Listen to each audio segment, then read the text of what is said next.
الحمد للہ وکفى والصلاة والسلام على عباده الذین اصطفى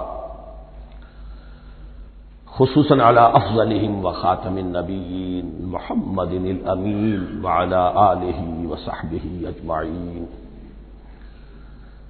اما بعد فاعوذ باللہ من الشیطان الرجیم بسم اللہ الرحمن الرحیم افتطمعون ان يؤمنوا لكم وقد كان فريق منهم يسمعون كلام الله ثم يحرفونه من بعد ما عقلوه وهم يعلمون صدق الله العظيم رب اشرح لي صدري ويسر لي امري واحلل عقدة من لساني يفقهوا قولي اللهم ربنا الهمنا رشدنا واعذنا من شرور انفسنا اللهم ارنا الحق حقا وارزقنا اتباعه وارنا الباطل باطلا وارزقنا اجتنابه اللهم وفقنا لما تحب وترضى اللهم ربنا آنس وحشتنا في قبورنا وارحمنا بالقرآن العظيم اللهم اجعله لنا إماما ونورا وهدى ورحمة اللهم ذكرنا منه ما نسينا وعلمنا منه ما جهلنا وارزقنا تلاوته آناء الليل وآناء النهار واجعله لنا حجة يا رب العالمين آمین۔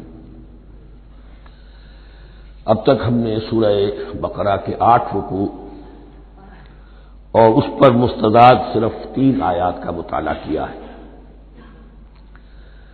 آج میں چاہتا ہوں کہ ہماری رفتار قدرے تیز ہو، تو یہ جو سلسلہ مضمون چل رہا ہے خطاب بے امت سابقہ امت مسلمہ بنی اسرائیل، ان کے ساتھ خطاب کا سلسلہ سورہ بقرہ میں 5ویں رکوع سے شروع ہوا اور 15ویں رکوع کے آغاز تک چلے گا۔ یہ 10 رکوع ہے۔ عرض کر چکا ہوں بار بار، اور اس کو میں چاہتا ہوں آپ اچھی طرح ذہن نشین کر لیں کہ اس میں سے پہلا رکوع جو ہے وہ دعوت کا ہے، وہ بہت فیصلہ کن ہے۔ یہی وجہ ہے کہ دیکھیے اس رکوع کا آغاز ہوا یا بنی اسرائیل اذکروا نعمتی التی انعمت علیکم واوفوا بعہدی اوف بعہدکم وایای فارہبون، اور خود بخود ظاہر ہو رہا ہے اسلوب کلام سے کہ اگلے رکوع سے بات کا رنگ بدل گیا ہے۔ یا بنی اسرائیل اذکروا نعمتی التی انعمت علیکم وانی فضلتکم علی العالمین واتقوا یوما لا تجزی نفس عن نفس شیئا ولا يقبل منها شفاعت ولا يؤخذ منها عدل ولا هم ينصرون۔ یہ تہدید کا انداز ہے، دھمکی کا انداز ہے۔ تو میں نے عرض کیا تھا کہ 5واں رکوع اس خطاب میں بمنزلہ فاتحہ ہے، بہت اہم ہے، اور بقیہ جو 9 رکوع ہیں ان میں بریکٹ کا انداز ہے کہ 2 آیتوں سے بریکٹ شروع ہوتی ہے، انہی 2 آیتوں پر بریکٹ ختم ہوگی۔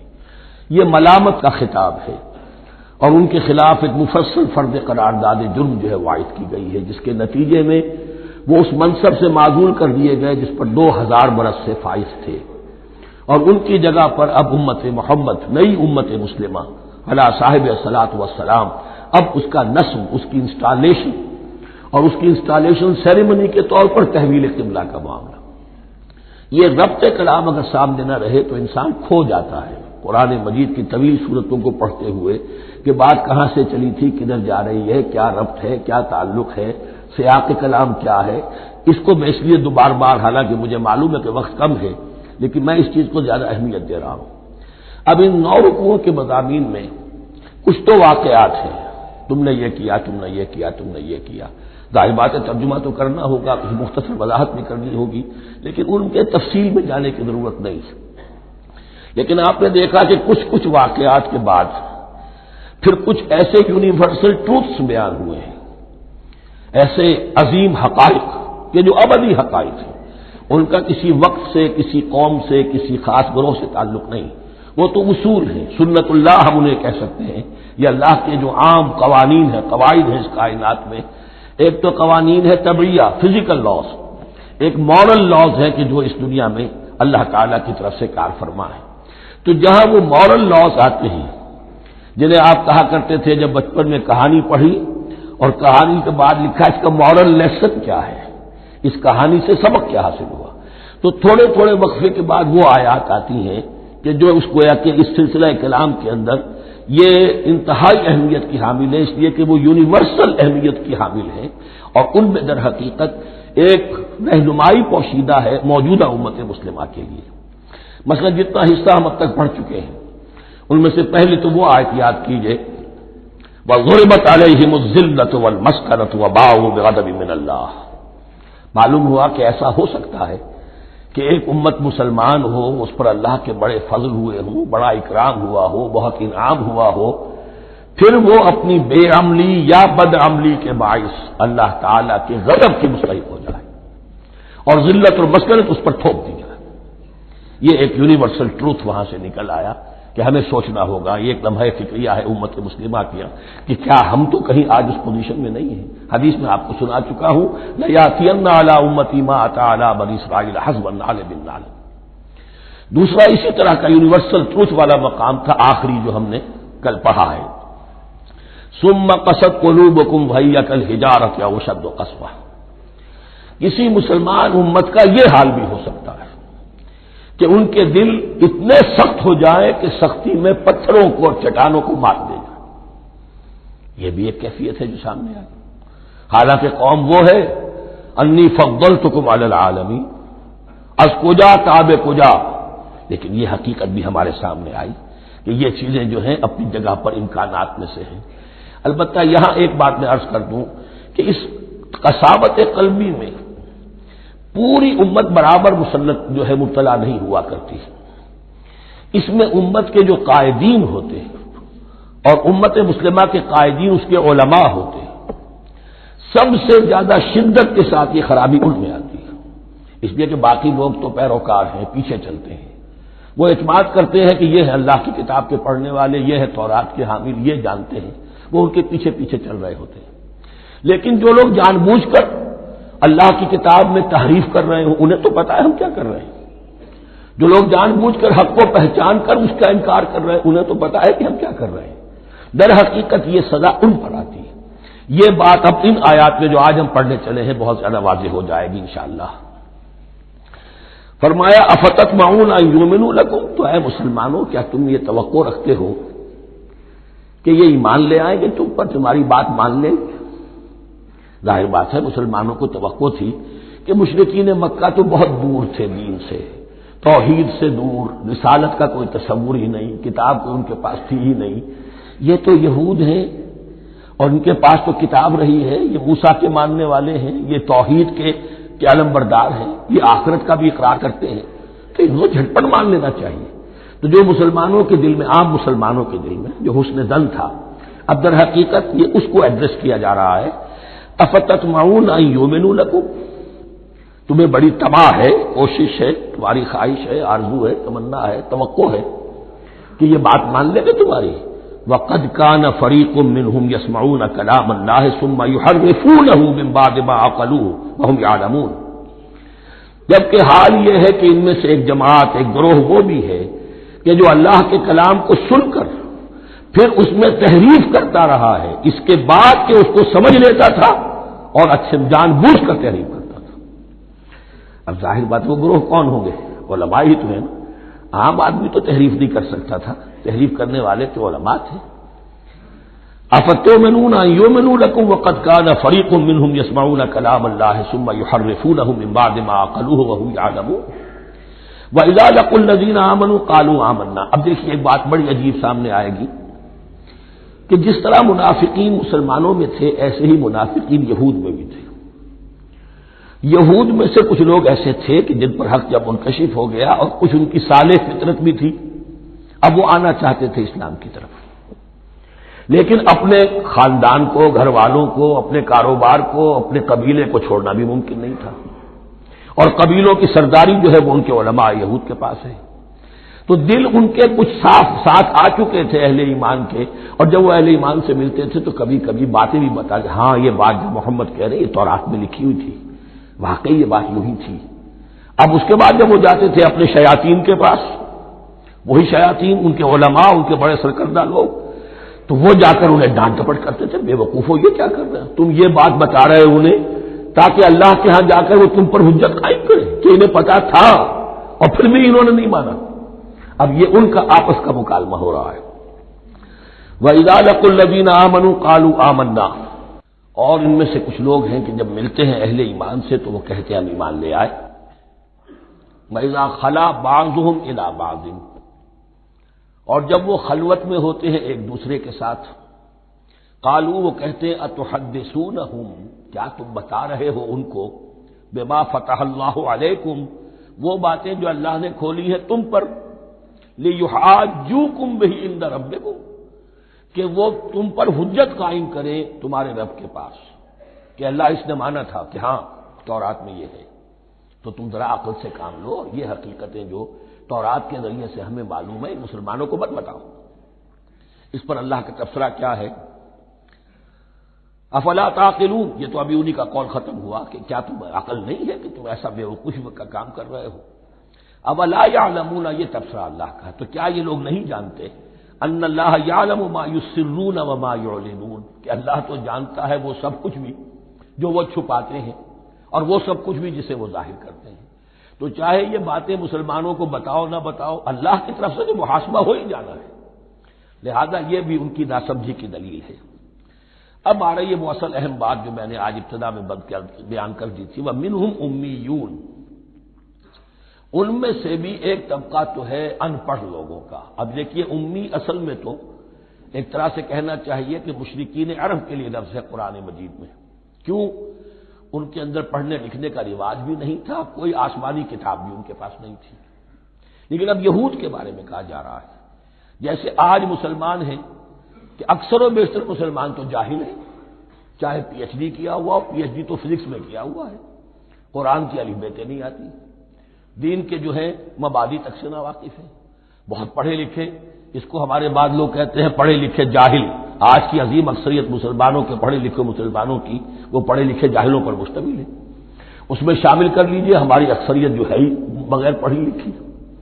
تو اب انہیں کیا پتا، وہ تو سارا اعتماد کریں گے علماء پر. کوئی بریلوی ہے بریلوی علماء پر اعتماد کریں گے، کوئی دیوبندی ہے وہ دیوبندی علماء پر اعتماد کریں گے، کوئی اہل حدیث ہے وہ اہل حدیث علماء پر اعتماد کریں گے. منہم امیون، اب امیون کا سہارا کیا ہوتا ہے، منہم امیون لا یعلمون الکتاب الا امانیہ، وہ کتاب سے تو واقف نہیں ہوتے، اپنی کچھ خواہشات ہیں کہ جن کو جانتے ہیں.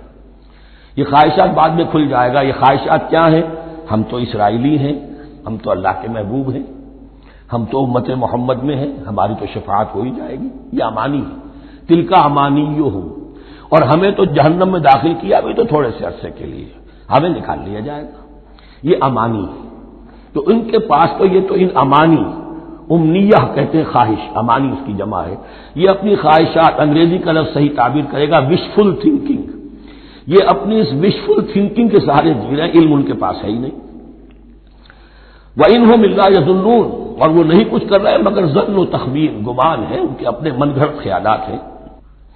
فَوَيْلٌ لِّلَّذِينَ يَكْتُبُونَ الْكِتَابَ بِأَيْدِيهِمْ، تو اصل ہلاکت اور بربادی اور ویل کے بارے میں بعض روایات یہ بھی آئی ہیں کہ وہ جہنم کا وہ طبقہ ہے جس سے خود جہنم پناہ مانگتی ہے، سخت ترین. تو وہ ویل، وہ تباہی جو ہے ان کے لیے ہے جو کتاب لکھتے ہیں اپنے ہاتھ سے، ثم یقولون ھذا من عند اللہ، اور پھر کہتے ہیں یہ اللہ کی طرف سے ہے، لیشتروا بہ ثمنا قلیلا، تاکہ حاصل کر لیں اس سے کچھ بڑی گھٹیا سی حقیر سی قیمت. یعنی فتویٰ نویسی جس کا معاملہ ہے. اب کوئی شخص آیا، اس نے رائے پوچھی، انہوں نے اپنا جو بھی ہے وہ لکھا اور کہا یہی دین کا تقاضا ہے، بس یہی علم ہے، یہی اللہ کی بات ہے. اب اس میں کتنا کچھ واقعتاً انہوں نے صحیح بات کہی ہے، کتنی ہٹ درمی سے کام لیا ہے، کتنی کسی رشوت کے مبنی کو رائے دی ہے، خود بدلتے نہیں قرآن کو بدل دیتے ہیں، وہ کس درجہ فقیہان حرم بے توفیق. تو یہ ان کے علماء کا کردار تھا. ثم یقولون ھذا من عند اللہ لیشتروا بہ ثمنا قلیلا فویل لہم مما کتبت ایدیہم، تو ہلاکت اور بربادی ہے ان کے لیے اس چیز سے کہ جو ان کے ہاتھوں نے لکھی. وویل لہم مما یکسبون، اور ان کے لیے ہلاکت اور بربادی ہے اس کمائی سے جو وہ کر رہے ہیں. یہ سارا دھندا جو ہے فتویٰ فروشی کا اور دین فروشی کا، اس کے لیے تباہی وہ اپنے لیے مول لے رہے ہیں، اس سے کوئی ان کو اللہ تعالیٰ کے ہاں کوئی اجر و ثواب نہیں ملے گا. وقالوا، اب یہ آگے امانی، وقالوا لن تمسنا النار الا ایاما معدودہ، وہ کہتے ہیں ہمیں تو آگ چھو ہی نہیں سکتی، ہاں گنتی کے چند دن، صرف یہ کہ دوسروں کی آنکھوں میں دھول جھونکنے کے لیے کہ کوئی اعتراض نہ کر دے اللہ ہمیں آگ میں پھینکا جا رہا اور ان کو نہیں پھینکا جا رہا، یہ ہم سے بھی بدتر تھے کردار میں، تو شاید ان کا منہ بند کرنے کے لیے چند دن کے لیے ہمیں جہنم میں ڈال دیں گے پھر فوراً نکال لیں گے۔ وقالوا لن تمسنا النار الا ایاما معدودہ، اور وہ کہتے ہیں کہ نہیں چھو سکتی ہمیں آگ مگر گنتی کے چند دن۔ قل اتخذتم عند اللہ عہدا، ان سے کہیے کیا تم نے اللہ سے کوئی عہد لے لیا ہے، کوئی قول و قرار ہو گیا ہے؟ فلن یخلف اللہ عہدہ، کہ تمہیں یہ یقین ہے کہ اللہ اپنے عہد کے خلاف نہیں کرے گا؟ ام تقولون علی اللہ ما لا تعلمون، یا تم اللہ کی طرف اس بات کی نسبت کر رہے ہو، تہمت جب لگا رہے ہو، جڑ رہے ہو یہ بات اللہ پر جو تم نہیں جانتے، جس کے لیے تمہارے پاس کوئی علم نہیں ہے۔ بلا من کسب سیئۃ، اب یہ انتہائی وہ یونیورسل ٹروتس جو ہے جو میں نے کہا تھا، ابدی حقائق، اس کی عظیم ترین حقیقت آ رہی ہے، نوٹ کیجئے۔ بلا کیوں نہیں، من کسب سیئۃ، جس شخص نے جان بوجھ کر ایک گناہ کمایا، لیکن گناہ بڑا، کبائر، صغائر نہیں، سیئۃ، یہ اس کی جو تنکیر ہے وہ ایک کا فائدہ بھی دے رہی ہے اور تفہیم کا بھی، جس نے بھی جان بوجھ کر کسبا، ایک گناہ کمایا، فاحاطت بہ خطیئتہ، اور اس کی خطا نے اس کا گھیراؤ کر لیا، یعنی ایک ہی گناہ ہے، سود کھا رہا ہے، باقی نماز ہے، تہجد ہے، یہ ہے وہ ہے، لیکن اس ایک گناہ کی برائی بھی اتنی اس کے گرد جو ہے چھا جائے گی کہ پھر اس کی یہ ساری نیکیاں ختم ہو کر رہ جائیں، ایک گناہ۔ بلا من کسب سیئۃ واحاطت بہ خطیئتہ فاولئک اصحاب النار هم فیہا خالدون، اس میں ہمارے مفسرین نے یہ لکھا ہے کہ اس کی خطا کاری اتنی اس کے اوپر چھا جائے کہ ایمان کا کوئی اثر باقی نہ رہے۔ اور المعاصی برید الکفر، یہ علماء کے ہاں اصول ہے کہ یہ جو گناہ ہوتے ہیں یہ ڈاک ہے کفر کی، ہوتے ہوتے گناہ پر مداومت مداومت مداومت، اگر اس پر چلتا ہے تو اصل میں ہوتے ہوتے ہوتا یہ ہے کہ اسے پتہ بھی نہیں ہوتا، وہ اپنے آپ کو مسلمان سمجھتا ہے، اندر سے ایمان ختم ہو چکا ہوتا ہے۔ دیمک کی طرح جو ہے وہ دروازے کی چوکھٹ جو ہے کھائی گئی، اوپر صرف ایک ونیئر لگا ہوا ہے جو نظر نہیں آ رہا۔ یہ عقل جو ہے اللہ نے دیمک کو بھی دی ہے کہ چھوٹی سی چھپٹی چھوڑ دینا تاکہ دھوکہ کھاتے رہیں لوگ گھر والے، باقی یہ کہ اندر سے کھوکھلا کر دیا۔ اولئک اصحاب النار، یہ آگ والے ہیں، ہم فیہا خالدون، جو اس میں ہمیشہ ہمیشہ رہیں گے۔ یہ ہے قاعدہ کلیہ، قرآن کا قطعی اور ابدی فیصلہ۔ والذین آمنوا وعملوا الصالحات، ہاں اس کے برعکس جو لوگ ایمان لائیں اور نیک عمل کریں۔ اب نیک عمل میں ہر شخص نے اپنا اپنا نظریہ بنا رکھا ہے، مراد نیک عمل قرآن مجید کا کیا ہے؟ دین کے سارے تقاضوں کو ادا کرنا، وہ نیک عمل ہوگا۔ آپ نے ایک نیکی لے لی، یتیم خانہ کھول دیا، بڑی فاؤنڈیشن بنا دی، بیواؤں کا انتظام ہو رہا ہے، لیکن کاروبار میں سودی لین دین ہے، جھوٹ ہے، فریب ہے، دھوکہ ہے، سب چل رہا ہے، تو یہ نہیں ہے۔ دین کے تقاضے یہ بھی ہے کہ دین کو قائم کرنے کی جد و جہد میں لگو، اس کی شرائط پوری کرو۔ تو فرمایا والذین آمنوا وعملوا الصالحات اولئک اصحاب الجنہ هم فیہا خالدون، وہ ہیں جنت والے اور وہ اس میں ہمیشہ ہمیشہ رہیں گے۔ وَإِذْ أَخَذْنَا مِيثَاقَ بَنِي إِسْرَائِيلَ لَا تَعْبُدُونَ إِلَّا اللَّهَ، اور یاد کرو جب کہ ہم نے بنی اسرائیل سے عہد لیا تھا تم نہیں عبادت کرو گے کسی کی سوائے اللہ کے۔ وَبِالْوَالِدَيْنِ إِحْسَانًا، اور اس کے ساتھ دوسرا حکم، اور یہ اہم مقام ہے کہ اللہ کے حق کے فوراً بعد والدین کے حق کا ذکر قرآن مجید میں 4 مقامات پر آیا، ان میں سے ایک مقام یہ ہے وَبِالْوَالِدَيْنِ إِحْسَانًا، والدین کے ساتھ نیک سلوک کرو گے، وَذِي الْقُرْبَىٰ، اور قرابت داروں کے ساتھ بھی، وَالْيَتَامَىٰ، اور یتیموں کے ساتھ بھی، وَالْمَسَاكِينَ، اور محتاجوں کے لیے بھی، وَقُولُوا لِلنَّاسِ حُسْنًا، اور لوگوں سے اچھی بات کہو، اچھی بات کہو، صحیح بات کہو، امر بالمعروف کرتے رہو، نیکی کی دعوت دیتے رہو۔ وَأَقِیمُوا الصَّلَاةَ وَآتُوا الزَّکَاةَ، اور نماز قائم کرو، قبائل قائم رکھو اور زکوٰۃ ادا کرو گے، یہ گویا کہ معاہدہ ہو رہا ہے۔ ثُمَّ تَوَلَّیْتُمْ، پھر دیکھو تم نے اس سے پیٹھ موڑ لی، اِلَّا قَلِيلًا مِنکُم، سوائے تم میں سے تھوڑے سے لوگوں کے، وَأَنتُم مُعْرِضُونَ، اور تم ہو ہی پھر جانے والے، تمہاری یہ عادت گویا کہ طبیعت ثانیہ ہے۔ اب ایک خاص مثال آ رہی ہے، اس کے بعد پھر ایک بہت بڑا یونیورسل ٹروتھ آئے گا۔ مثال کیا ہے؟ اللہ نے ان سے ایک عہد لیا تھا، وَإِذْ أَخَذْنَا مِيثَاقَكُمْ، ہم نے تم سے یہ عہد بھی لیا تھا، لَا تَسْفِكُونَ دِمَاءَكُمْ، دیکھو اپنا خون نہیں بہاؤ گے، یعنی آپس میں جنگ نہیں کرو گے، لڑو گے نہیں، تم بنی اسرائیل ایک وحدت بن کر رہو گے، جیسے کہ قرآن مجید میں آیا ہے انما المؤمنون اخوۃ، تم بھائی بھائی ہو، لا تسفكون دماءکم، اپنا خون نہیں بہاؤ گے، ولا تخرجون انفسکم من دیارکم، اور نہ ہی تم نکالو گے اپنے کچھ لوگوں کو ان کے گھروں سے۔ اب یہاں مجھے وضاحت کرنی پڑے گی ورنہ بات سمجھ میں نہیں آئے گی کہ جب حضرت یوشع ابن نون کی سرکردگی میں بنی اسرائیل نے فلسطین کو فتح کرنا شروع کیا، اور سب سے پہلے جیریکو فتح کیا گیا شہر، اس کے بعد جب سارا فلسطین فتح کر لیا تو انہوں نے ایک مرکزی حکومت قائم نہیں کی، 12 قبیلوں نے 12 حکومتیں بنا لی، جیسے 12 چشمے تھے پانی کے ویسی 12 حکومتیں۔ اب ظاہر بات ہے جہاں 12 حکومتیں ہوں گی تو وہ طوائف الملوکی جس کو کہتے ہیں، آپس کی کھٹپٹ ہوتی تھی، جنگیں ہوتی تھی، پھر ان میں سے ایک دوسرے پر حملہ کر کے وہاں کے لوگوں کو نکال باہر کرتے تھے، بھاگنے پر مجبور کر دیتے تھے، تو یہ تھی ان کی کیفیت۔ لیکن اس کے بعد پھر جب وہ لوگ چلے گئے کہیں کفار کے ملک میں چلے گئے، اب کفار میں جو ہے ان کو لا کر اور ان کے سامنے ان کے ہاں بیچنا چاہا، چونکہ غلام بن گئے وہاں جا کر، یا انہوں نے غلام بنا لیا، تو اب فدیہ دے کر چھڑا رہے ہیں کہ ہمیں حکم دیا گیا ہے کہ جو بھی تمہارا اسرائیلی بھائی ہو اس کو فدیہ دے کر چھڑا لو اگر کہیں وہ اسیر ہو جائے۔ تو ایک حکم کو تو مانا نہیں اور دوسرے پر عمل ہو رہا ہے۔ حکم تو یہ تھا کہ آپس میں خون ریزی کرو ہی نہیں، وہ اس حکم کو تو توڑ دیا، لیکن بڑے متقیانہ انداز میں اب جو اس وقت اس کی وجہ سے جو غلام بن گئے یا اسیر ہو گئے اب ان کو چھڑوا رہے کہ اللہ کا حکم ہے، شریعت کا حکم ہے۔ یہ ہے وہ تضاد جو مسلمان امتوں کے اندر ہو جاتا ہے، اس پر آئے گا وہ یونیورسل ٹروتھ۔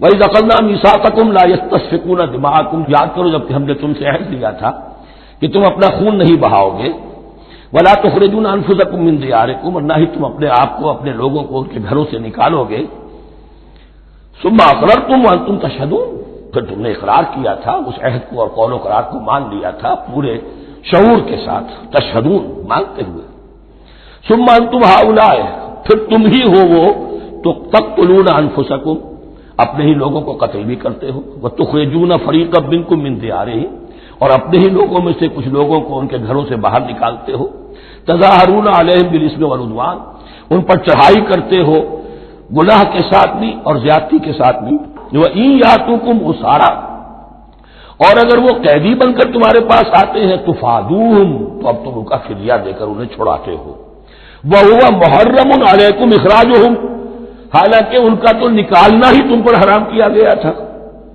اب یہ واقعہ آپ نے پڑھ لیا، سمجھ لیا، اب دیکھیے اس سے جو سبق ہے، مورل لیسن ہے جو ابدی ہے، افتؤمنون ببعض الکتاب وتکفرون ببعض، تو کیا تم ہماری شریعت کے ایک حصے کو مانتے ہو اور ایک کو نہیں مانتے؟ اب دیکھیے یہ الفاظ اب ہوں گے تعویل عام، جہاں کہیں بھی یہ طرز عمل ہوگا تو یہ آیت اس کو کور کرے گی۔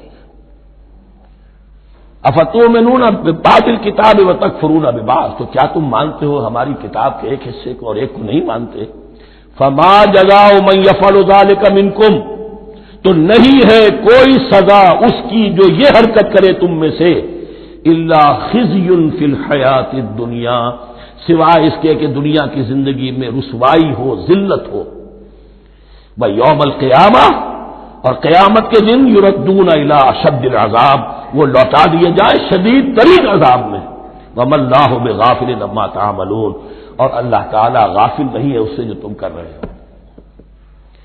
آج امت مسلمہ پر 100% یہ آیت منطبق ہو رہی ہے، پورے دین پر چلنے کو تیار نہیں، ہر گروہ نے کوئی ایک شے حلال کر لی اپنے لیے، ملازم پیشہ طبقہ ہے، رشوت حلال ہے، کیا کرے اس کے بغیر گزارا نہیں ہوتا، کاروباری طبقہ ہے، سود کیا کرے اس کے بغیر تو یہ کاروبار چلتا نہیں، ہر ایک کے لیے، ہر ایک نے، یہ جو طوائف ہے ان سے جا کے پوچھیے، وہ بھی کہتے کیا کریں ہم، ہمارا یہ دھندا ہے، ہم بھی محنت کرتی ہیں، مشقت کرتی ہیں۔ ابھی ٹی وی پر میں نے دیکھا بنگال کی پروسٹیٹیوٹس مسلمان جو ہیں ان کے کچھ انٹرویوز لیے گئے کہ ہم پر کیوں پابندی عائد کرنے کی کوشش کی جا رہی ہے، یہ بھی ایک محنت ہے جو ہم کرتی ہیں، اور یہ کہ ان میں سے آپ کو یہ بھی معلوم ہے کہ ان میں سے بعض ایسی ہوتی ہے وہ جب محرم کے دن آئیں گے کالے کپڑے پہنیں گی، جلوسوں کے ساتھ ہوں گی، اور یہ مزاروں کے اوپر اکثر و بیشتر وہی ہوتی ہیں، دبال کھیلتی ہیں، جو کچھ کرتی ہیں وہ نیکی ان کے ہاں بھی ہے۔ تو نیکی اور بدی کا ایک امتزاج ہے۔ کل دین جب تک وہ نہ ہو تو اس کی سزا یہ ہے خزی فی الحیات دنیا، وہ ہمارے اوپر ہے۔ ضربت علیہم الذلۃ والمسکنہ، وہ خز اور وہ ذلت اور مسکنہ تھوپ دی گئی ہے۔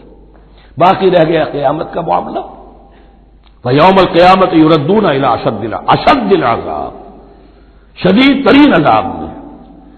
تو اپنے طرز عمل سے تو ہم اس کے مستحق ہو گئے ہیں، باقی اللہ تعالیٰ کی رحمت جو ہے دستگیری فرما لے اس کا اختیار ہے۔ لیکن دھمکی کا پھر انداز دیکھیے، وَمَا اللَّهُ بِغَافِلٍ عَمَّا تَعْمَلُونَ، اللہ غافل نہیں ہے اس سے جو تم کر رہے ہو۔ ہر سال عمرہ فرما کے آ رہے ہیں، کس رقم سے فرما کر آ رہے ہیں یہ اللہ کو معلوم ہے، یہ حلال سے کمائی تھی یا حرام سے۔ رمضان مبارک میں حرم میں پہلی صف میں جگہ ریزرو کرائی ہوئی ہے سیٹ صاحب نے، اور وہاں کے شرطوں کو بھی رشوتیں دیتے ہیں، اور وہ سمجھتے ہیں کہ ہم تو سارا نہا دھو کر آ گئے، سال بھر جو بھی حرام کمائی کی تھی سب پاک ہو گئی۔ اللہ نا واقف نہیں ہے، اللہ تمہاری داڑھیوں سے دھوکہ نہیں کھائے گا، اللہ تمہارے اماموں سے اور ابا اور قبا سے دھوکہ نہیں کھائے گا۔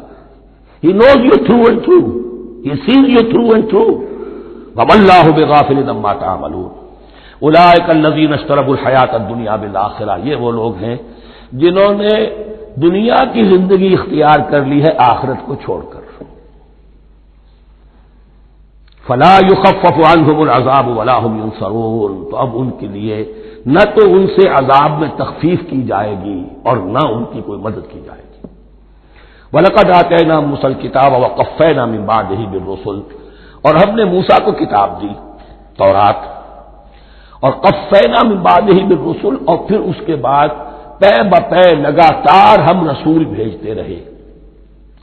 ایک بات نوٹ کر لیجیے گا، لفظ رسول اور لفظ نبی میں کچھ فرق ہے، اس وقت تفصیل میں جانے کا موقع نہیں ہے، لیکن یہ تین جوڑے الفاظ کے ایسے ہیں قرآن مجید کی اصطلاحات کے کہ وہ تینوں مترادف کے طور پر بھی استعمال ہو جاتے ہیں اور علیحدہ علیحدہ اپنا مفہوم بھی رکھتے ہیں۔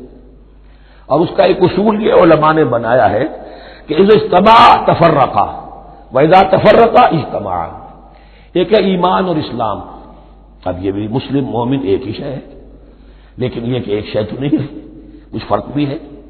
کہیں جہاں ان دونوں الفاظ کو لایا جائے گا بالمقابل تو فرق نظر آ جائے گا، لیکن عام طور پر مسلم کی جگہ مومن، مومن کی جگہ مسلم استعمال ہو جائے گا۔ call the rose by any name it will smell as sweet۔ اس طرح جہاد اور قتال کا معاملہ ہے، دو الفاظ ہیں، مختلف ہیں، مفہوم جدا بھی ہے لیکن ایک دوسرے کی جگہ آ بھی جائیں گے۔ تیسرے نبی اور رسول، فرق ہے، ہر نبی رسول نہیں ہوتا، ہر رسول نبی ہے، یعنی نبی عام ہے، رسول خاص ہے۔ نبی کو جب کسی خاص قوم کی طرف معین طور پر بھیج دیا جاتا ہے تب وہ رسول ہو جاتا ہے، اس سے پہلے اس کی حیثیت ایک ولی اللہ کی ہے، بہت اعلیٰ درجے کا اللہ کا دوست اور ولی جس پر وحی آ رہی ہے۔ عام ولی اللہ میں اور نبی میں فرق یہ ہے، ان پر وحی آتی ہے، ان پر وحی نہیں آتی۔ لیکن اس نبی کو اگر اب آپ بھیج دیں گے کہ جاؤ اذهب الى فرعون، اب وہ رسول ہو گئے، جاؤ اب مدین کی طرف، الی مدین اخاہم شعیبا، اب رسول ہو گئے۔ تو یہ فرق ہے نبی اور رسول کا۔ جیسے آپ کے ہاں CSP کاڈر ہے، اب وہ DC بھی لگ سکتا ہے، کہیں وہ جوائنٹ سیکرٹری لگا ہوا ہے، کہیں ناپسندیدہ آدمی ہے تو OSD لگایا ہوا ہے کہیں، لیکن اس کا کاڈر برقرار رہے گا، CSP تو ہے۔ اسی اعتبار سے ہر نبی ہر حال میں نبی ہے، لیکن اس کو اضافی کیفیت ملتی ہے رسول کی۔ اور ایک بات یہ نوٹ کر لیجئے، نبیوں کو قتل بھی کیا گیا ہے، رسول قتل نہیں ہو سکتے۔ اللہ کا فیصلہ یہ ہے کہ لَأَغْلِبَنَّ أَنَا وَرُسُلِي، میں اور میرے رسول تو غالب آ کر رہیں گے۔ جب بھی کسی قوم نے کسی رسول کی جان لینے کی کوشش کی ہے، اس قوم کو برباد کر دیا گیا اور رسول اور اس کے ساتھیوں کو بچا لیا گیا۔ یہ معاملہ ہوا ہے اللہ کا تمام رسولوں کے ساتھ، نبیوں کے ساتھ نہیں۔ حضرت یحییٰ نبی تھے، قتل کر دیے گئے۔ حضرت عیسیٰ رسول تھے، قتل نہیں کیے جا سکتے تھے، ان کو زندہ آسمان پر اٹھا لیا گیا، اب وہی دوبارہ آئیں گے۔ تو رسول جو ہے وہ قتل نہیں ہوتا، اور اسی اعتبار سے حضور کی بڑی گہری تمنا تھی، لَوَجِدتُّ أَنْ أُقْتَلَ فِي سَبِيلِ اللَّهِ ثُمَّ أُحْيَا ثُمَّ أُقْتَلَ ثُمَّ أُحْيَا، میری بڑی خواہش ہے میں اللہ کی راہ میں قتل ہو جاؤں، پھر زندہ کیا جاؤں، پھر قتل کیا جاؤں، پھر اللہ کی راہ میں پھر زندہ کیا جاؤں، پھر قتل کیا جاؤں، لیکن اللہ نے یہ خواہش آپ کی پوری نہیں کی۔ اس لیے کہ آپ اللہ کے رسول تھے۔ اب یہاں نوٹ کیجئے گا، یہاں لفظ رسول تو آ گیا ہے لیکن یہ نبی کے معنی میں ہے۔ قفینا من بعدہ بالرسل، اس لیے کہ رسول حضرت موسیٰ کے بعد حضرت عیسیٰ ہی ہے، درمیان میں پروفٹس ہیں، prophets of the Old Testament, یہ انبیاء ہیں لیکن ان کے لیے لفظ رسول آ گیا ہے۔ وآتینا عیسی ابن مریم البینات وایدناہ بروح القدس، اور ہم نے عیسیٰ کو بڑی واضح نشانیاں دی، حصی معجزات جتنے حضرت مسیح کو دیے گئے ہیں ویسے اور کسی نبی کو نہیں دیے گئے۔ یہ بعد میں تذکرہ آ جائے گا سورہ آل عمران میں۔ اور ہم نے مدد کی ان کی روح القدس کے ساتھ، حضرت جبرائیل کی خاص تائید انہیں حاصل تھی۔ ظاہر بات ہے، میں نے عرض کیا ہے کہ جو معجزہ ہوتا ہے وہ کسی نبی کی اپنی طاقت سے اس کا ظہور نہیں ہوتا، رسول کے کسی طاقت سے، یا کرامت کسی ولی اللہ کے اپنے اختیار میں نہیں ہوتی، یہ اللہ کی طرف سے، اور اس کے لیے ظہور جو ہوتا ہے وہ فرشتوں کے ذریعے سے۔ ایدناہ بروح القدس افکلما جاءکم رسول بما لا تہوی انفسکم، اب یہاں پر تبصرہ ہو رہا ہے، جو بھی کچھ یہود نے کیا حضرت مسیح کے ساتھ وہ چونکہ معلوم ہے اس کا تذکرہ نہیں کیا، صرف اس پر تبصرہ ہو رہا ہے۔ تو جب بھی کبھی تمہارے پاس کوئی رسول آیا، بما لا تہوی انفسکم، وہ چیز لے کر جو تمہارے جیوں کو، تمہارے من کو بھائی نہیں، اچھی نہیں لگی، استکبرتم، تم نے استکبار کیا، وہی استکبار جو عزازیل نے کیا تھا اور ابلیس بن گیا، ابا واستکبر، استکبرتم ففریقا کذبتم وفریقا تقتلون، تو کچھ کو تو تم نے صرف ان کی تردید ہی کی اور کچھ کو تم نے قتل بھی کیا، تقتلون، تو یہ انبیاء کے قتل ہو سکتا ہے۔ اور نمبر 2 ایک رائے یہ دی گئی ہے، تقتلون جو ہے قتل تم نہیں آیا ہے، یہ فعل مضارع ہے، اور فعل مضارع کے اندر ایک فعل جاری رہتا ہے، ختم نہیں ہوتا، گویا کہ تم قتل کرنے کی کوشش کرتے رہے۔ بعض لوگوں کی تو جان کے در پہ ہو گئے۔ وقالوا قلوبنا غلف، اور انہوں نے کہا ہے کہ ہمارے دل تو غلافوں کے اندر بند ہیں۔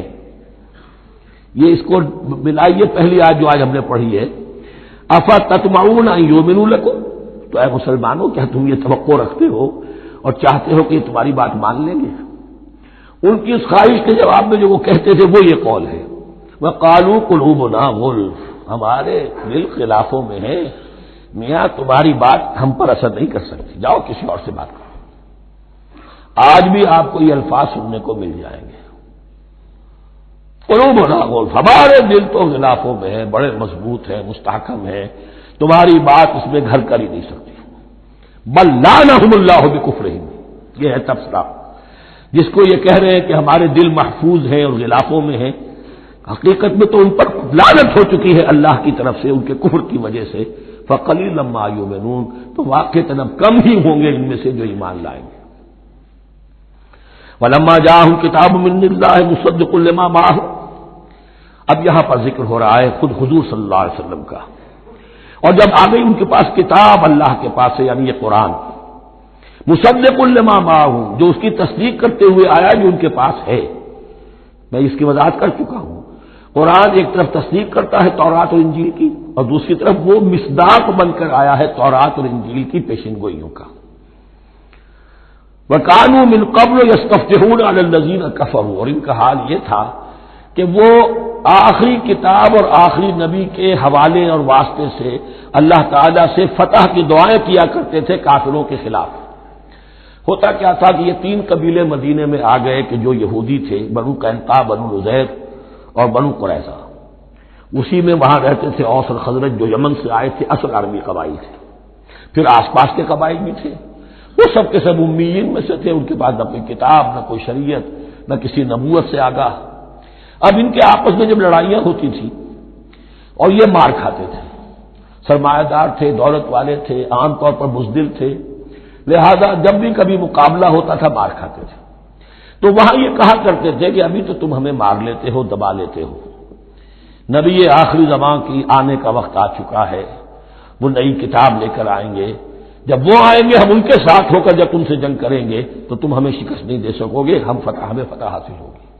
اور دعا کیا کرتے تھے اللہ اس نبی آخر الزمان کا ظہور جلد ہو تاکہ اس کے واسطے سے اور اس کے ذریعے سے اس کے صدقے ہمیں فتح مل سکے، یہ دعائیں تھیں۔ چونکہ خزرج اور اوس کے لوگوں نے ان کی یہ دعائیں سنی ہوئی تھیں، یہی وجہ ہے کہ حج میں سن 11 نبوی کے حج میں یا سن 10 نبوی کے حج میں جب وہاں پر 6 آدمیوں سے حضور نے بات کی جو خزرج کے تھے سب کے سب، انہوں نے کلنکھیوں سے ایک دوسرے کو دیکھا، معلوم ہوتا ہے یہ وہی نبی ہے جن کا ذکر یہ یہودی کرتے ہیں۔ تو اس سے پہلے کہ وہ ایمان لائے تم ایمان لے آؤ، گویا کہ وہ علم بالواسطہ طور پر جو انہیں پہنچا تھا وہ ان کے لیے کتنا بڑا سرمایہ بن گیا، ان کے نجات کا ذریعہ بن گیا۔ اور وہ علم جو ان کے پاس تھا تعصب کی وجہ سے اور تکبر کی وجہ سے وہ اسی طرح رہ گئے۔ فذهب الله بنورهم وتركهم في ظلمات لا يبصرون صم بكم عمي فهم لا يرجعون۔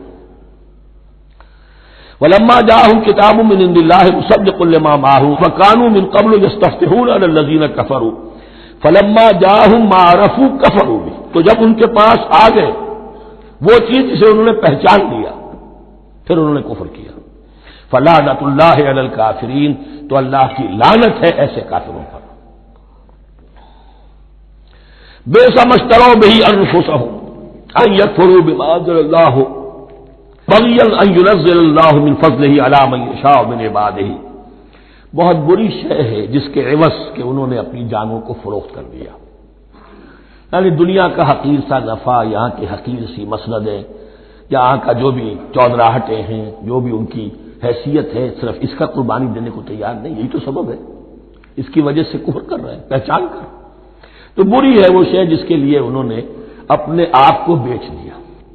ان یکفروا، کہ وہ کفر کر رہے ہیں اس وجہ سے، بما انزل اللہ بغیا، جو اللہ نے نازل فرمایا ہے، اور کفر کیوں کر رہے ہیں اس زندم زندہ میں، ان ينزل اللہ من فضلہ علی من یشاء من عبادہ، کہ اللہ تعالیٰ نے نازل کر دیا ہے اپنے اس فضل میں سے اپنے بندوں میں سے جس پر چاہا۔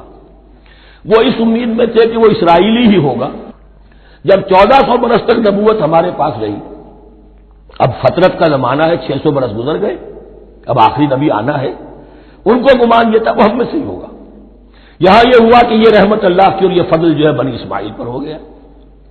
اس کی وجہ سے زدم زدہ بغین، اس بغین کے لفظ کو اچھی طرح نوٹ کر لیجئے، یہ اختلاف جو ہوتا ہے دین میں اس کا اصل سبب یہ بغین کا لفظ آئے گا بار بار قرآن مجید میں۔ یہ بغین کیا ہے؟ جس سے عہد حاضر کے ایک خاص جو مکتب فکر ہے سائیکالوجی کا، ایڈلر کا، اس میں یہ قرار دیا گیا ہے کہ انسان کے جو موٹیوز ہیں، جو اس کا انسٹنکٹس ہیں، ان میں ایک بہت پاورفل موٹیو جو ہے to dominate, urge to dominate. میں اس کی بات کیوں مانوں، یہ کیوں نہ میری مانے، یہ ڈومینیشن۔ تو بغیا کے معنی بھی ہے حد سے بڑھنا، تجاوز کرنا۔ تو وہ اپنی حد سے بڑھ کر دوسروں کے اوپر روب گاٹھنے کے لیے یہ سارا انہوں نے کیا، اس وجہ سے کہ بنی اسماعیل کے ایک شخص محمد صلی اللہ علیہ وسلم پر اللہ تعالیٰ نے یہ رحمت نازل فرما دی۔ فباؤوا بغضب علی غضب، تو وہ لوٹے غضب پر غضب لے کر، یعنی تہ برتہ غضب ہے ان پر اللہ تعالیٰ کا۔ وللکافرین عذاب مہین، اور ایسے کافروں کے لیے اہانت آمیز، مہین اہانت سے بنا ہے، اہانت آمیز عذاب ہے۔ وَإِذَا قِيلَ لَهُمْ آمِنُوا بِمَا أَنزَلَ اللَّهُ، جب ان سے کہا جاتا ایمان لاؤ اس پر جو اللہ نے نازل فرمایا، قَالُوا نُؤْمِنُ بِمَا أُنزِلَ عَلَيْنَا، ہم ایمان رکھتے ہیں اس پر جو ہم پر نازل ہوا۔ وَيَكْفُرُونَ بِمَا وَرَاءَهُ، اور وہ کفر کر رہے ہیں جو اس کے پیچھے ہے۔ انہوں نے انجیل کا کفر کیا، حضرت مسیح کو نہیں مانا، انہوں نے محمد کا کفر کیا ہے صلی اللہ علیہ وسلم، اور قرآن کو نہیں مانا۔ وَهُوَ الْحَقُّ مُصَدِّقًا لِمَا مَعَهُمْ، اور وہ کفر کر رہے ہیں حالانکہ وہ حق ہے، سچ ہے، درست ہے، اور تصدیق کرتے ہوئے آیا ہے اس کی جو ان کے پاس ہے۔ قل، اے نبی ان سے کہیے، فَلِمَ تَقْتُلُونَ أَنبِيَاءَ اللَّهِ، یہاں وہ لفظ واضح ہو گیا، تو پھر کیوں تم قتل کرتے رہے ہو اللہ کے نبیوں کو، من قبل، اس سے پہلے۔ ایسے ہی حق پرست ہو، ایسے ہی جو کچھ تم پر نازل کیا گیا اس پر ایمان رکھنے والے ہو، تو تم نے نبیوں کو کیوں قتل کیا؟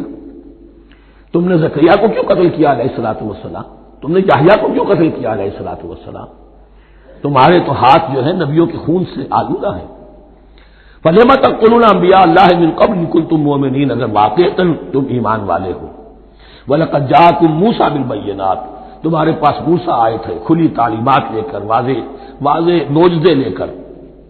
ثُمَّ اتَّخَذْتُمُ الْعِجْلَ مِن بَعْدِهِ، پھر تم نے اس کے بعد اس کی غیر حاضری میں بچڑے کو اپنا معبود بنا لیا، وانتم ظالمون، اور تم ظالم ہو۔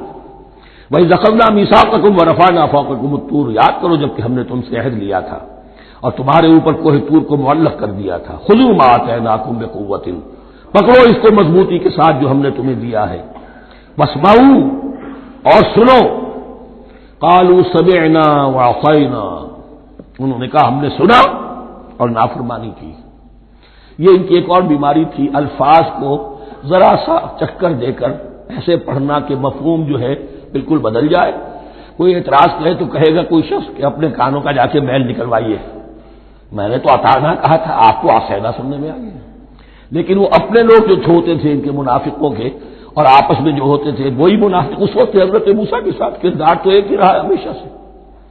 اس کردار کے لوگ جو ہے یہ حرکتیں کرتے تھے اور پھر ان سے سرزنش کی جاتی کہ بھائی ہم نے تو کہا تھا سمعنا واطعنا، آپ کے اپنی سماعت میں کوئی خلل ہوگا۔ قالوا سمعنا وعصینا، ہم نے سنا اور ہم نے رد کیا، نافرمانی کی۔ وَأُشْرِبُوا فِي قُلُوبِهِمُ الْعِجْلَ بِكُفْرِهِمْ، اور ان کے اس کفر کی پاداش میں یا کفران نعمت کی سزا کے طور پر ان کے دلوں میں بچڑے کی محبت اور تقدس جو ہے وہ پلا دیا گیا۔ قُلْ بِئْسَ مَا يَأْمُرُكُم بِهِ إِيمَانُكُمْ إِن كُنتُم مُّؤْمِنِينَ، کہیے ان سے بری ہیں یہ باتیں، برا ہے وہ جس کا کہ حکم دے رہا ہے تمہیں تمہارا ایمان کے ساتھ یہ حرکتیں۔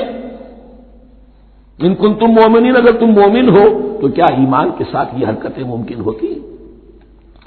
قل ان كانت لكم الدار الآخرة عند الله خالصة من دون الناس فتمنوا الموت ان كنتم صادقين۔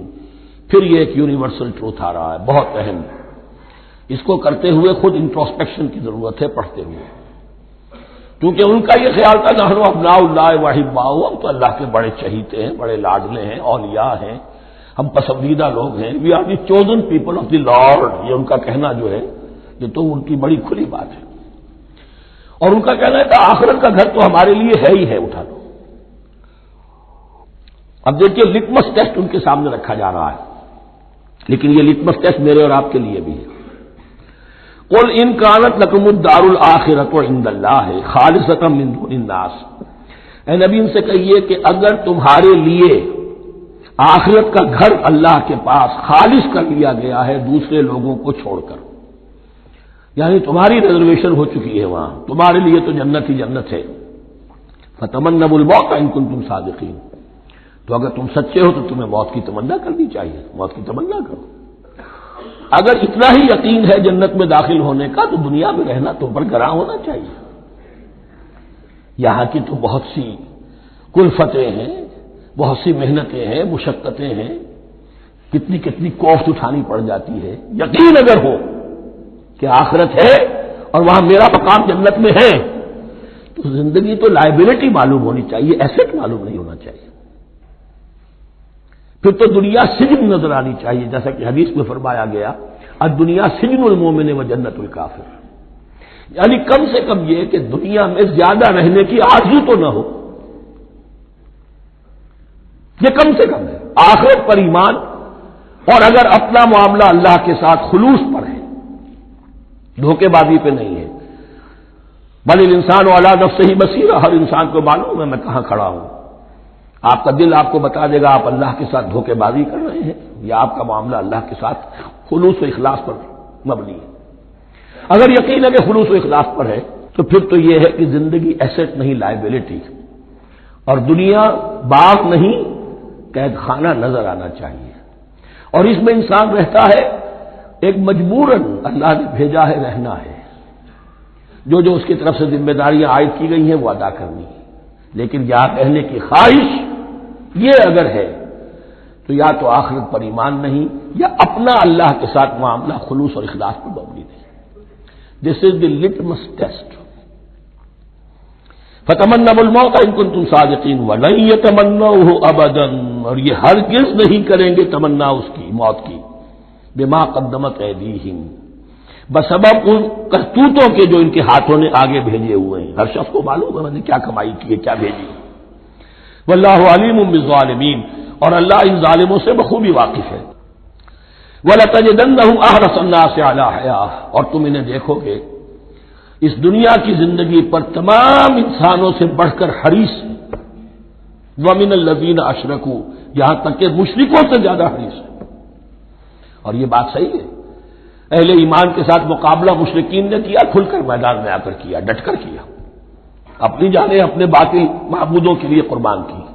یہودی نہیں لڑ سکے، من ورائے جدر، فصیلوں کے پیچھے سے اور ادھر سے، لیکن سامنے آ کر مقابلہ نہیں کر سکے، اس لیے کہ انہیں جانیں بہت عزیز تھی۔ وَلَتَجِدَنَّهُمْ أَحْرَصَ النَّاسِ عَلَىٰ حَيَاةٍ وَمِنَ الَّذِينَ أَشْرَكُوا، حتیٰ یہ کہ مشرکین سے بھی زیادہ یہ دنیا کی زندگی کے حریص ہیں۔ یود احدہم لو یعمر الف سنہ، ان میں سے ہر ایک کی یہ خواہش ہے کہ کسی طرح اس کی عمر 1000 برس ہو جائے۔ وما ہوا بمزحزحہ من العذاب ان یعمر، اور اگر ان کو معمر کر بھی دیا جائے، طویل زندگی دے بھی دی جائے، تو عذاب سے تو چھٹکارا نہیں ملے گا، آخرت تو بالآخر تو آنی ہے۔ واللہ بصیر بما یعملون، اور اللہ دیکھ رہا ہے جو کچھ کہ وہ کر رہے ہیں۔ قل من کان عدوا لجبریل فانہ نزلہ علی قلبک، اب جیسا کہ میں نے عرض کیا کہ ان کا خیال یہ تھا کہ آخری نبوت کا وقت تو قریب ہے، ہوگا وہ کوئی اسرائیلی، ہوگا ہم میں سے۔ معاملہ ہو گیا تلپٹ، اللہ نے ان کی آزمائش اتنی بڑی کر لی کہ جنہیں حقیر سمجھتے تھے، بڑی امیین ہیں، ان پڑھ ہیں، نہ ان کے پاس کتاب، نہ کوئی شریعت، نہ کوئی قانون، نہ کوئی ضابطہ، کچھ بھی نہیں۔ اللہ نے ان میں سے ایک آدمی کو، ایک شخص کو چن لیا، لہذا ان کے لیے اب ان کے اندر دشمنی پیدا ہوئی، کس سے؟ گالیاں دینے لگے حضرت جبرائیل کو، اس نے دشمنی کی ہمارے ساتھ، آ تو رہا تھا پیغام ہم میں سے کسی کے لیے، لے گیا ادھر۔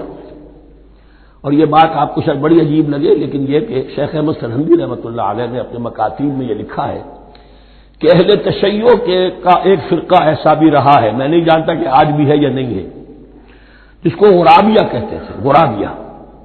ان کا عقیدہ یہ تھا کہ حضرت محمد صلی اللہ علیہ وسلم اور حضرت علی رضی اللہ تعالی عنہ، ان کی ارواح بالکل ایک دوسرے کے ایسے مشابہ تھیں جیسے ایک کوا دوسرے کوے کے مشابہ ہوتا ہے، غراب کوے کو کہتے ہیں۔ تو جبریل دھوکہ کھا گئے، وہ وہی اللہ نے بھیجی تھی علی کے لیے، لے گئے محمد کے پاس صلی اللہ علیہ وسلم۔ تو یہ بات جو شیخ احمد سرہندی کی لکھی ہوئی غرابیہ فرقہ ان کا، مجھے یہ نہیں معلوم کہ اب بھی ہے یا نہیں ہے، لیکن یہ بات یہود کے ہاں جو ہے وہ موجود تھی۔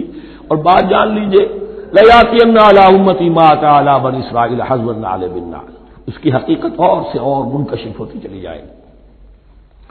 تو اب یہاں فرمایا قُلْ مَنْ كَانَ عَدُوًّا لِجِبْرِيلَ، اے نبی کہہ دیجئے جو کوئی بھی دشمن ہو گیا ہو جبرائیل کا، فَإِنَّهُ نَزَّلَهُ عَلَىٰ قَلْبِكَ بِإِذْنِ اللَّهِ، تو اس نے تو نازل کیا ہے اس قرآن کو آپ کے دل پر اللہ کے حکم سے، جبرائیل کا اپنا اختیار تو نہیں تھا۔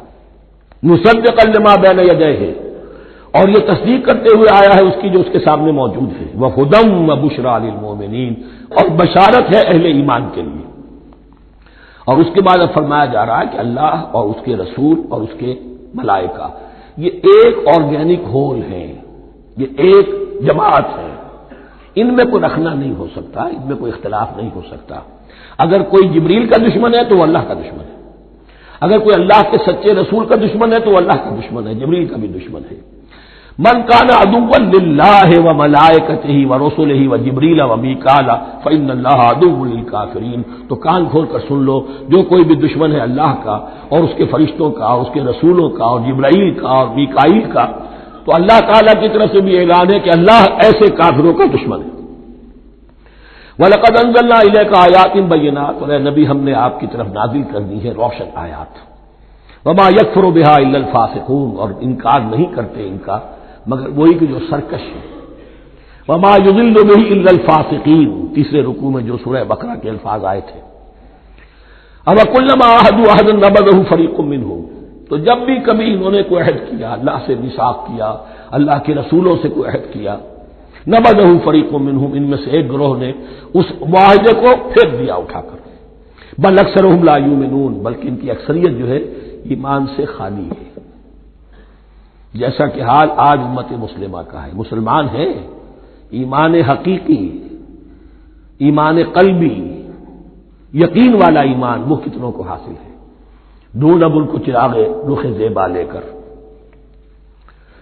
وَلَمَّا جَاءَهُمْ رَسُولٌ مِّنْ عِندِ اللَّهِ مُصَدِّقٌ لِّمَا مَعَهُمْ نَبَذَ فَرِيقٌ مِّنَ الَّذِينَ أُوتُوا الْكِتَابَ، پھر وہی بات، اور جب آئے ان کے پاس اللہ کی طرف سے ایک رسول یعنی محمد صلی اللہ علیہ وسلم، مصدق لما معہم، اور تصدیق کرتے ہوئے آئے ہیں اس کی جو ان کے پاس موجود ہے، ان کے ساتھ ہے۔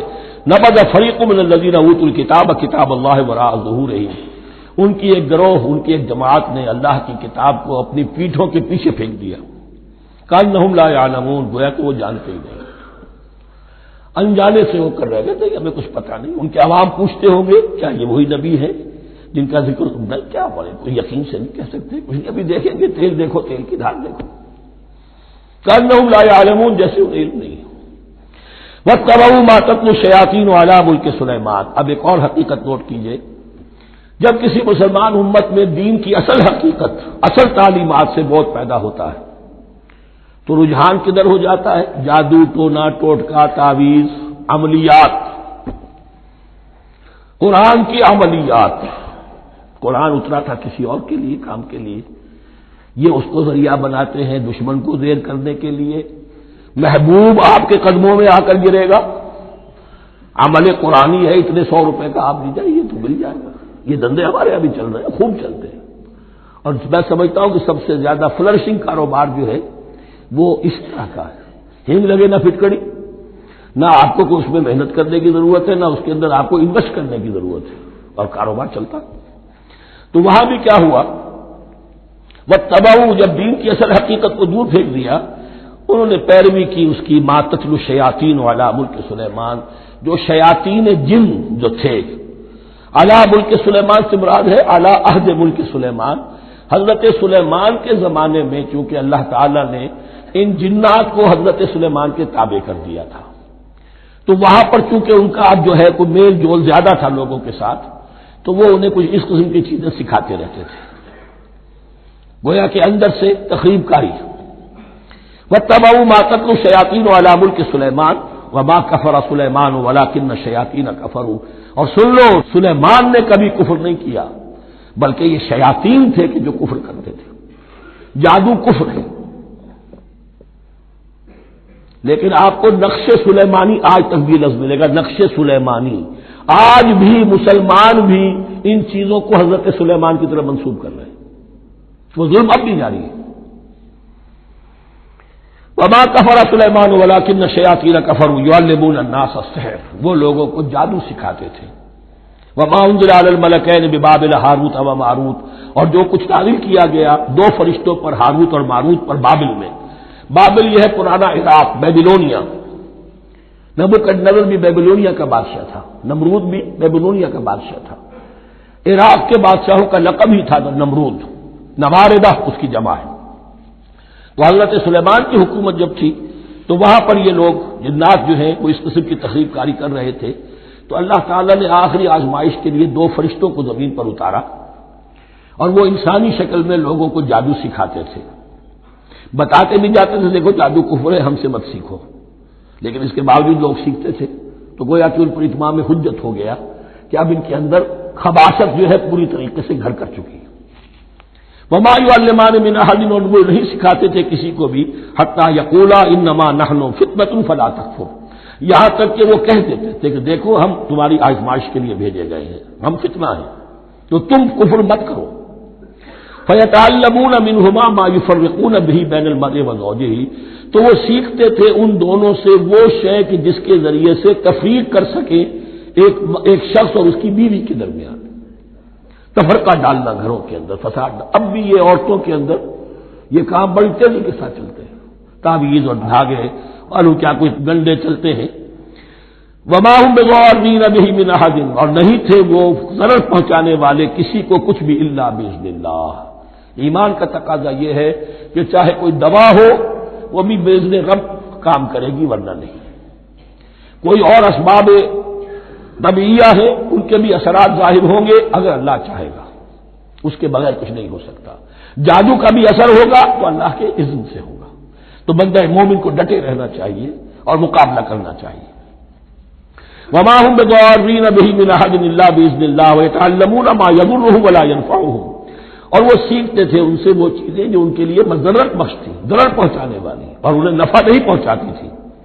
وَلَقَدْ عَلِمُوا لَمَنِ اشْتَرَاهُ مَا لَهُ فِي الْآخِرَةِ مِنْ خَلَاقٍ، حالانکہ یہ بات ان کے علم میں آ چکی تھی کہ جس نے بھی اس چیز کو حاصل کیا، جادو سیکھا، اس کا پھر آخرت میں کوئی حصہ نہیں ہے۔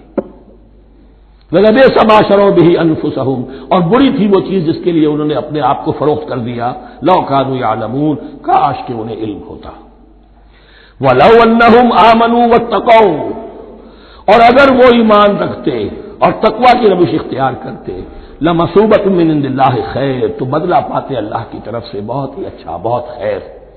لَوْ كَانُوا يَعْلَمُونَ، کاش کہ ان کو معلوم ہوتا۔ یا ایھا الذین آمنوا لا تقولوا راعنا وقولوا انظرنا واسمعوا، اب ایک اور مثال ان کی، وہ تو تھے منافقین بنی اسرائیل جن کا ذکر ہوا، سمعنا واطعنا۔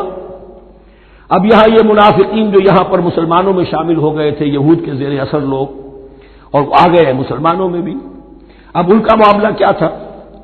جب حضور صلی اللہ علیہ وسلم کی محفل میں بیٹھتے تھے تو جیسے ہوتا ہے آپ نے کوئی بات فرمائی تو اگر فرض کیجئے کہ ادھر کے لوگوں نے نہیں سنی، بات سمجھ میں نہیں آئی، تو وہ ان سے درخواست کرتے تھے رعاینا، حضور ذرا ہماری رعایت کیجئے، بات کو دوبارہ دہرا دیجئے، ہماری سمجھ میں نہیں آیا۔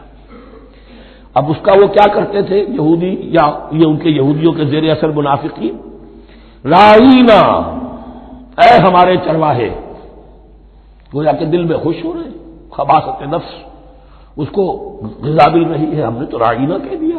کسی نے اگر ٹوک دیا، بابا میں نے رعاینا کہا تھا، معلوم ہوتا آپ کی سماعت میں کوئی خلل پیدا ہو چکا ہے، یہ انداز۔ تو مسلمانوں سے کہا جا رہا ہے، یہ واحد آیت ہے اس پورے سلسلے میں جس میں خطاب یا ایھا الذین آمنوا سے ہے، لیکن اصل میں روئے سخن اب بھی بنی اسرائیل کی شرارت ہے۔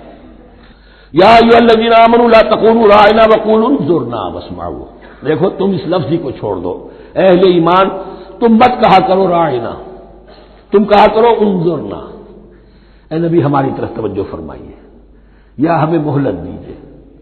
نظر کے دونوں معنی ہیں، دیکھنا ہمیں دیکھیے، اور انتظار بھی اسی سے بنا ہے، ذرا سی مہلت دیجیے۔ واسمعوا، اور دوسرے یہ کہ توجہ سے سنا کرو تاکہ دوبارہ پوچھنے کی ضرورت ہی پیش نہ آئے۔ وللکافرین عذاب الیم، اور ان کافروں کے لیے تو دردناک عذاب ہے۔ ما یود الذین کفروا من اہل الکتاب ولا المشرکین ان ینزل علیکم من خیر من ربکم، اور نہیں چاہتے وہ لوگ کہ جنہوں نے کفر کیا ہے اہل کتاب میں سے اور مشرکین میں سے بھی، کہ نازل ہو تم پر کوئی بھی خیر تمہارے رب کی طرف سے۔ یہ اہل کتاب بھی اور مشرکین مکہ بھی یہ جل رہے ہیں حسد میں، حسد کی آگ میں، کہ یہ کلام پاک تمہیں کیوں دے دیا گیا، یہ آخری منصب نبوت کا جو ہے خاتم النبیین، یہ منصب جو ہے یہ انہیں کیوں مل گیا؟ وہ نہیں چاہتے کہ کوئی بھی خیر اللہ کی طرف سے تمہیں ملے۔ واللہ یختص برحمتہ من یشاء، حالانکہ یہ اللہ کا پریروگیٹو ہے، اللہ کا فیصلہ ہے، اللہ خاص کر لیتا ہے اپنی رحمت کے لیے جس کو چاہے، یہ اس کا فیصلہ ہے۔ واللہ ذو الفضل العظیم، اور اللہ تعالیٰ بڑے فضل والا ہے۔ ما ننسخ من آیت او ننسها نأت بخیر منها او مثلها، ہم نہیں منسوخ کرتے کسی بھی آیت کو یا اسے بھلواتے۔ ایک تو ہے ننسخ، منسوخ کر دینا، ایک ہے حافظے سے ہی کسی کے محو کر دینا۔ ما ننسخ من آیت او ننسها نأت بخیر منها، تو ہم اس کی جگہ پر اس سے بہتر لے آتے ہیں، او مثلها یا ویسی ہی لے آتے ہیں۔ الم تعلم ان اللہ علی کل شیء قدیر، کیا تم یہ نہیں جانتے کہ اللہ تعالیٰ ہر چیز پر قدرت رکھتا ہے، اسے ہر شے کا اختیار ہے۔ الم تعلم ان اللہ لہ ملک السماوات والارض، کیا تم نہیں جانتے کہ اللہ کے لیے ہی اختیار مطلق ہے، بادشاہی ہے آسمانوں اور زمین کی۔ وما لکم من دون اللہ من ولی ولا نصیر، اور نہیں ہے تمہارے لیے اللہ کے سوا کوئی بھی نہ ولی اور نہ مددگار۔ بارک اللہ لی ولکم فی القرآن العظیم ونفعنی وإیاکم بالآیات والذکر الحکیم۔